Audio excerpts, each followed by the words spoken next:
উপবিষ্ট অতিথিবৃন্দ সবাইকে জানাই আমার আন্তরিক শুভেচ্ছা ও সালাম। আসসালামু আলাইকুম।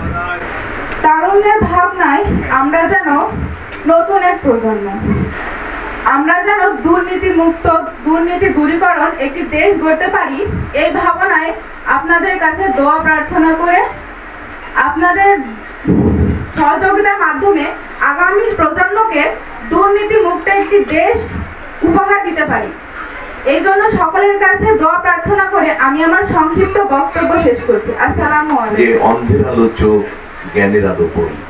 আমাদের এখানে মানুষের মাইন্ড রিক্রিয়েশনের জন্য আমরা কফি হাউসে যাই, আমরা পার্কে যাই, আমরা বিভিন্ন সুন্দর জায়গায় বেড়াতে যাই।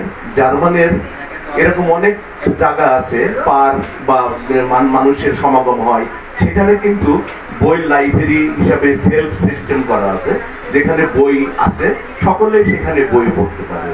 ইংল্যান্ডের যে মেট্রো রেলটা আছে, যেমন আমাদের বাংলাদেশে এখন মেট্রো রেল হয়েছে, ইংল্যান্ডের মেট্রো রেলের ভিতরে চলমান গাড়ির ভিতরে লাইব্রেরি আছে।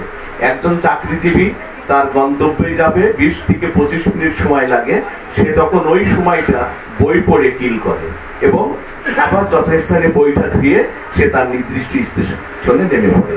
তো এইরকম অভ্যাসের মাধ্যমেই জ্ঞানের পরিধি বৃদ্ধি হয়। তো এটা আমাদেরকে এই চালুটা অব্যাহত রাখতে হবে। প্রত্যেকটা শিক্ষা প্রতিষ্ঠানে, এখানে অনেক শিক্ষকরাও আছে, প্রাথমিক বিদ্যালয়ের শিক্ষকরা আছে, আমার বন্ধু আছে, ওনাদেরও বলবো যে তার স্কুলে বই পড়ার অভ্যাসের জন্য বিভিন্ন সময় বিভিন্ন প্রতিযোগিতা করা, লাইব্রেরি গঠন করা। আমাদের পক্ষ থেকে প্রত্যেকটা লাইব্রেরিকে যতটুকু সহানুভূতি সহযোগিতা দেওয়া, আমার মৃত্যুর আগ পর্যন্ত, আমি বেঁচে থাকা পর্যন্ত আমি চেষ্টা করব 10 দৌড়ের দিকে বই বিক্রি করে নিয়ে এসে ওই প্রতিষ্ঠানকে বই প্রদান করা। এটাই আমার মূল লক্ষ্য আর কি। আমি এখনো সেটাই করি। আমি যদি কাউকে একটা বই দিই, সে রাতে আমার ঘুম হয় ভালো।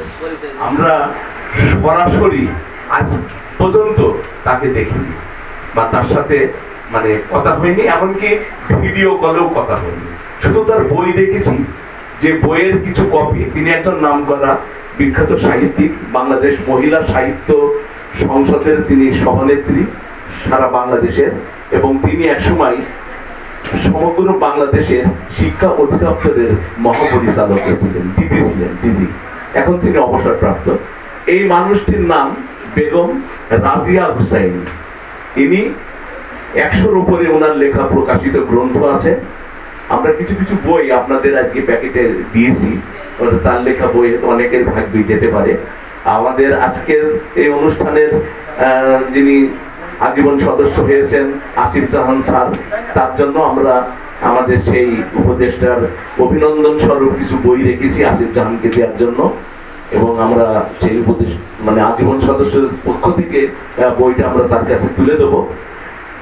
তো তিনি আমাদের এই কমিউনিটি সেন্টারের জন্য আলাদাভাবে চেয়ার টেবিল এবং কি আপনার কমিউনিটি সেন্টারের বিনোদনের জন্য একটি 32 ইঞ্চি সিঙ্গারের এলইডি টিভি দেবার প্রতিশ্রুতি দিয়েছেন।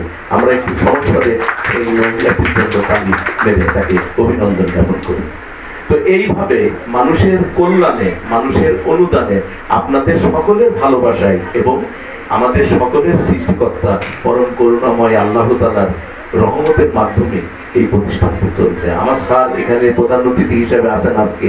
উনি বলেছিল, ফাকরুল, তুমি যদি সৎ পথে সৎ নীতি নিয়ে এই প্রতিষ্ঠান পরিচালনা করতে পারো, এই প্রতিষ্ঠানের আলোয় অনেক কিছু আলোকিত হবে।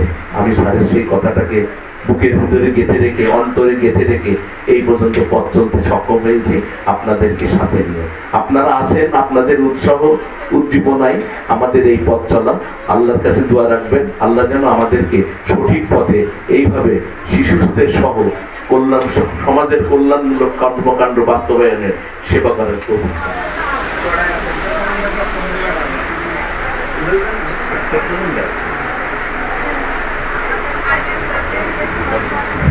এবার আমাদের মাঝে বক্তব্য রাখবেন